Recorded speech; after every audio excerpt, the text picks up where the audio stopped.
Um, so after May 68, I was teaching with this group of students, bright students, which were sort of master level, you see, and preparing to have a career in research.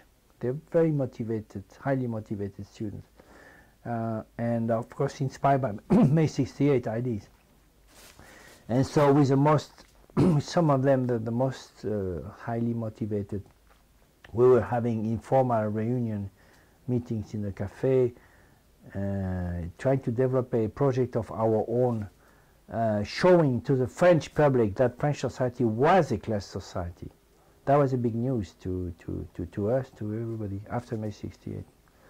And the idea was to take a very familiar product, like bread, or like wine, or like shoes, or like automobile, or even like nylon stockings. One of our students was she was dancing in the Folies Bergère. It was a very pretty woman. She proposed nylon stocking. If you take the production of nylon stocking, you get into chemistry industry of nylon, and you get into planned obsolescence, for instance. So that's interesting. And you get into the textile and the women working in the textile factory. You get very interesting thing. Now, has done it very well. It's a worldwide industry now, so you have to take it worldwide and to take both the strategies of capital investment and the working class in the automobile industry. It's amazingly complex. Bread was much simpler. In bread was a familiar product, of course, an everyday life product. Now people thought bread was produced by the baker, but in fact the bread is made out of flour, which is made out of wheat. Wheat, you see, you pronounce wheat or wheat?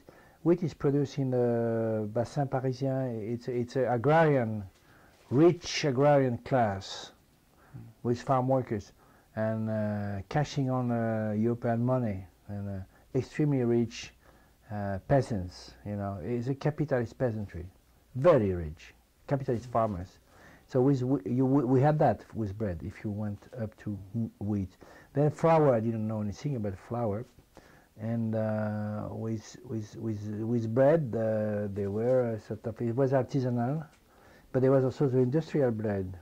So I mean, there was all kind of things we could say about bread, and the idea was to tell the French public, to write a book and tell the French public, here, you buy every day a loaf of bread. Now, be aware of all the work which has been put into this loaf of bread, and how little the people work for this loaf of bread that you are going to eat, how little money they receive for their labor, and how much of the money was actually pocketed by the rich agrarian capitalist class, by the rich owners of mills, and by the rich baker and industrial bread, you see.